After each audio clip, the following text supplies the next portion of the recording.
So to start, I would like to welcome everybody again. Thank you for coming. And before I say too much, I want to make sure my microphone is on. Okay, excellent. So I think it was last Wednesday when I joined the group, Pete, you were giving a very nice talk on the 5 precepts. I think that was last Wednesday, unless that might have been Saturday morning. I think it was Wednesday. And the timing was uncanny for me because that same day I had considered one of these next Dhamma talks I give should be regarding Sila precepts. So I took that as some inspiration and thought I would touch on it tonight a little bit for a brief period of time.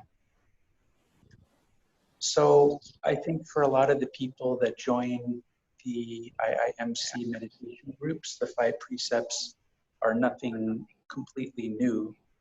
But I think because we have newcomers so often, for some people this is a very new concept. So the 5 precepts at their most basic are the guiding principles for morality that we are expected to follow as a Buddhist practitioner. When following Buddha Dhamma, we would follow these 5 precepts to keep ourselves focused and on the right path. A lot of the problem with precepts comes in, unfortunately, especially in the West, because a lot of us are converts to Buddhism. In Asian countries, a lot of people are raised with this from childhood, so they develop kind of a natural inborn sense of Buddhist principles. But a lot of us, myself included, have come from other religious and spiritual backgrounds. And unfortunately, a lot of people have bad taste in their mouth from their sort of religion of origin. A lot of the time it's Judeo-Christian, and there's almost like a phobia of 10 commandments and rules and regulations and so on. And so I can't really count how many times I've heard people who identify with Buddhism say things like, they're very quick to let you know, oh, the 5 precepts is nothing like the 10 commandments. God's not going to punish you if you break a precept and so on. Because of this remnant of sort of aversion that they have from their previous experiences. And unfortunately, too, in the West, we are so individualistic that sometimes we kind of take Buddhism as like an escape, like, oh, we've been part of this really rigid, strict religion, but now we've found this other path and it's a little more easygoing, and the Buddha doesn't tell us to believe anything, he just says to see. And it kind of overlooks a lot of the Dhamma teachings about the importance of Sila as a foundation and how crucial it is in keeping ourselves from creating dukkha in the future. So in brief, the 5 precepts that we're expected to follow as lay practitioners, and obviously monks would follow these in addition to others, is the first one to refrain from killing living beings. The second, to refrain from taking what's not given, so in essence, stealing. The third, to refrain from sexual misconduct, which is for the most part adultery or breaking of vows, something to that effect. The fourth being to speak untruth, to lie, to deceive. And the fifth, to avoid intoxicants. Now, the word Sila, which is the meaning we usually kind of translate into morality, means a stone. It's like a rock, something strong, heavy, and stable. And so we abide in this 5 precepts as our rock, as something stable for us and for our mind. I've often heard people say Buddhism is not a religion, it's a way of life. And I kind of cringe, I have to admit, when I hear that, because if your religion is not a way of life, it's not a religion. But the root of the word religion, the L-I-G, league part, is related to the word ligament and being in league with something. So much like the word yoga, it implies to be tied to something or to bind yourself to something. So we bind ourselves, in essence, to these 5 precepts. It's a difficult thing sometimes to stay out of trouble, but we take on these 5 precepts as a guidance for our mind and as something solid and strong that we can anchor in. I remember when I was in high school, kind of younger, pretty much just like dripping with talismans and amulets and magical charms and things. I know a lot of people that went through these phases, crystals and all kinds of things to protect ourselves from all kinds of different evils and dangers in the world. And a lot of time we're not really sure what we're protecting ourselves from. We just feel this impending sense of danger. And I remember one day taking a hike by myself. I was out in the forest, and I had a strong sense of that, this impending sense of danger. And I said, why am I so freaked out? I can't understand. And so I sat down by this tree and I just tried to look at that. And this was a long time, before I got into Buddhist practice. And what I realized was that I did not trust nature to have mercy, because I realized that in my own life, I had done a lot of things at various times that I was not happy about, looking back, regrets. And times I may have been cruel to a living being, or said something mean, or thinking about eating a cheeseburger or something and an animal dying because I chose to eat that. And so I look in this big forest and I said, God, this forest could just eat me. There's no rule or regulation like in the city here. This is nature. Nature is going to take its course. I hope it's got mercy that I haven't had at times. So when we come to Sila, we realize that by cutting off harmful activities of body, speech, and mind, we're doing the literal best and safest thing we possibly can to protect ourselves from harm. There is kamma created by everything that we do. And this leads to kamma vipaka, which is the sort of effect, the fruits of that kamma, which is going to either be pleasant or unpleasant. It's going to lead to either happiness or misery. And many, many accounts throughout the suttas, as much as we don't like to say it sometimes, as I say, because of previous religious dogmas we may have come away from, there are many references to states of woe and hell states and unpleasant states of suffering that arise from breaking precepts. It's not because we broke the precept, but it's because we create these horrific states of kamma for ourselves. Now, some of the worst things we can do, as outlined by the teachings of the Dhamma, the highest of the high bad things, would be to kill one's own parent, their father or their mother, to kill an arahant, which would be an enlightened being, to cause a Buddha to bleed, or to cause a schism in the Sangha by teaching false doctrines. These things, they say, will lead immediately at the death of this body to a hell state, like the worst of the hells. And these states are said to last for a very long time and be filled with a lot of suffering.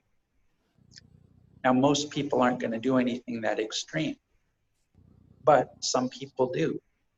And so you have to have a certain reality, check that we as human beings have to have something that keeps us from being the worst of ourselves. And that is going to be this morality that we follow. So for most people, it's going to be smaller things. But when we look at the precept, for example, not to kill, a lot of people will think, well, I don't want to kill a human being, but they think nothing of killing a mosquito, killing the ants, killing the bugs, killing whatever. This precept, by avoiding killing, we start to understand that killing is just really an extreme form of harm. And to be able to be in that state means we're giving rise to a very dangerous and very harmful state of mind. So we're carrying that burden with us when we break this precept. When we take something, when we steal, again, we're feeding greed. We're allowing greed to take over, this defilement take over our mind. Sexual misconduct is, in essence, stealing too. It's strictly defined as to have sexual relations with a person that's married or a person that is under the custody of a parent or a guardian or that type of a relationship. somebody that is girlfriend, boyfriend already with somebody, a fiance to someone. So in essence, they're spoken for and we're taking them from this other person. This leads to a lack of trust. This leads to long-term suffering because we'll never trust that person. We happen to be the person that took them away from someone else. So it doesn't lead obviously to a good end. Telling lies or misleading other people is not good either, because if other people can't trust us, we're not going to trust other people either. We're not going to trust ourselves. And in this practice, part of the first faculty of saddha, or confidence, faith, also we have to have faith in ourselves. We have to have confidence that what we're doing is going to be good and wholesome and lead us to nibbana. So if we're lying and twisting truth and manipulating and so on, we're not even going to be able to trust ourselves. And while we may not notice that on a conscious level, I assure you that it will be playing around inside your mind. So you can forget about getting samadhi, you can forget about getting the mind to focus and settle down and see the Dhamma. So we begin, the Eightfold Path oftentimes is said to be made up of Sila, which is this morality, samadhi, and then panya. And you can see there's a certain progression here. So we come into Buddhist practice from this point. We come into this point of restricting ourselves from doing harmful things. And again, that's not easy sometimes. Now, I've also heard the argument made at times by people, well, you're going to die tomorrow. It doesn't really matter. All kinds of good people have bad things happen to them. Why should I follow any kind of these stupid rules? Which is a valid argument. The problem is that we don't know our past. The Buddha teaches things like that we've left more bodies in the past than there are grains of sand on every beach in this entire world. That's a lot. And that's probably an understatement. We can't even contemplate. We cannot even fathom how many births and deaths we've gone through. Forget it. You're not going to know. A Buddha maybe can know. We're not going to understand this thing, but we can guarantee that if you don't know what you've left behind, we don't know what kind of deeds we're carrying. They say it's almost like you come into life with a backpack of your karma. Not all of it, but a little bit of it. And that's what you're getting to play with. So there's no telling what's left. And there's no telling what we brought. And so good people, even following 5 precepts, are not safe from the repercussions of previous actions. But what we can do is we can establish today to follow the precepts as strictly as possible and continually reflect on them so that we can stop this future problem from arising and put an end to future suffering. So one thing that we can do to make this an easier activity is to take it as a meditation object. It's not necessarily one we have to do when we sit, because we still have our rising, falling, and we also have our walking practice. But we can reflect on the 5 precepts almost the way a person reflects with a mantra. For example, in Thailand, it's common to use meditative mantra, Bhutto, Bhutto, Bhutto. And people using this technique will repeat Bhutto all day long, from morning to night as best as they can. They slip away and they come back and they continue repetition. And they do the same when they breathe and when they walk. Now, obviously, the precepts are much longer, so we can mush them down a little bit, but we can recite to ourselves, I will not kill, I will not steal, I will not practice sexual misconduct, I will not lie, and I will not use intoxicants. And then we come back to the beginning. I will not kill, I will not steal, I will not practice sexual misconduct, I will not lie, I will not use intoxicants. And then we come back and we repeat it again and again and again. Same way that we do rising and falling. This helps us in essence, brainwashing ourselves on purpose by using this technique. But by reflecting on the precepts intentionally and repeatedly, we keep our mind grounded in the Dhamma. And it's a great way for us to really burn these things into our minds. You'll find in the same way that when we practice sati or mindfulness, that starts to become a habit. Our old habit was not to have sati or not to pay attention to anything. We have to develop it, but after some time, it becomes more habitual to note things than it does not to. In the same way, if we reflect on these precepts for long periods of time and do it with regularity, we'll find that the mind will incline to start observing all the actions we do, body, speech, and mind, and are they in accordance with these 5 precepts? Are the things we're doing harmful or are they not harmful? We can also begin our day, like Ben often talks about, declaring intention. We can declare our intention to follow these 5 precepts cleanly, clearly, concisely. And then in the evening before we go to sleep, or maybe at the end of our meditation, or even before we start our evening meditation, reflect on the 5 precepts and think, today, did I follow these well, or did I break them? Did I do something that was a little bit of a gray area? How can I improve my future practice? It's so, so, so important for the next stage, which is developing samadhi or sama-samadhi, which is not just paying attention to your breath, but really keeping the mind focused and intensely in the Dhamma at all times. And that's going to be day to night. That's going to be your entire daily practice, keeping the mind consistently in Dhamma. So the 5 precepts, although in Buddhism we don't say there's a God that's going to punish you if you break them, we should reflect on them very regularly to see the effects that they have, because they do create our karma. And it's important for us to cultivate a really pure mind if we have any hope, first of all, of the mind settling down and being able to meditate.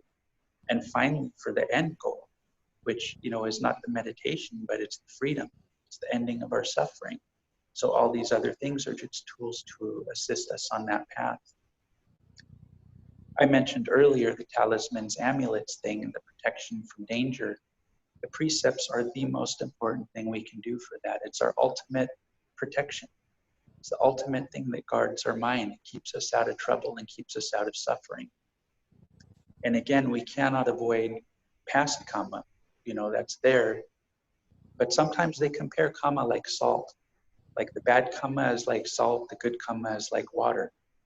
You pour a teaspoon of salt into a little glass of water, it's really salty, you can't drink it. But if you have a large body of water, say like a swimming pool, and you pour the teaspoon of salt in there, you taste nothing. So although you cannot take the salt out of the water and you cannot remove the bad karma, you can create good karma to diffuse it and hopefully soften some of those blows from the past. So I want to encourage you to take the 5 precepts very seriously. We should not become paranoid, but we should be very, very heedful of the things we do, body, speech, and mind. Body, speech, and mind all create karma. So that means even when we maybe don't say something, but we think it. We don't like somebody, we might not say something mean, but then we sit there and think about, oh, I don't like that person, blah, blah, blah, blah, blah. We're still creating karma. And so we should even be careful here, those things inside the mind. So that's my message tonight. I want to encourage each of you to look at the 5 precepts, study them, think about them consistently. If you don't follow them already, at least consider the possibility that that might make life a lot better, and it would certainly make meditation a lot easier. If you do follow them, try to continue to look at them even deeper and deeper and see more. Where are secret places that I may be loose in this precept, and how can I tighten up my daily practice so that that is not a problem? In doing so, we protect ourselves, we protect those around us, we protect our loved ones, we protect our family, we protect the world, and whatever karma is reborn in another life, assuming we can't wake up in this one, we protect that future being. So this is an investment in future in the truest sense of things. So with that, I will end it, and I would like to wish for a blessing for all of you, that as you continue on this path and see the Dhamma for yourself, that the burdens of the heart become lighter, that happiness becomes greater, and that you might end and totally extinguish all suffering in this very life. and bring happiness to all those around you.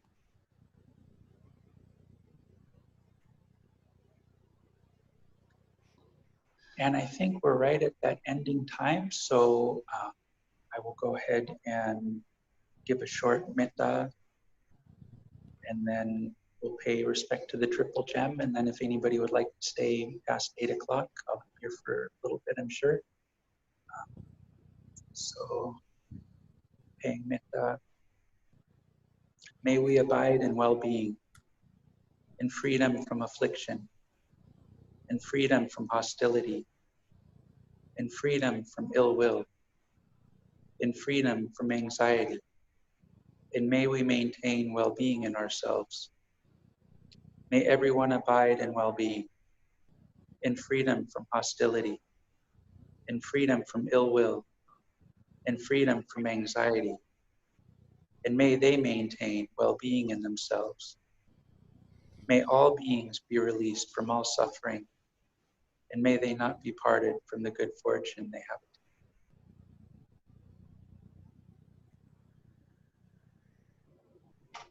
And we will pay respect to the triple gem and be done. Arahang sama sambuddho bhagava Utang bhagavantang abhivademi Soakato bhagavata dhammo dhammang namasami Supatipanno bhagavato sāvaka saṅgho Sanghang namami.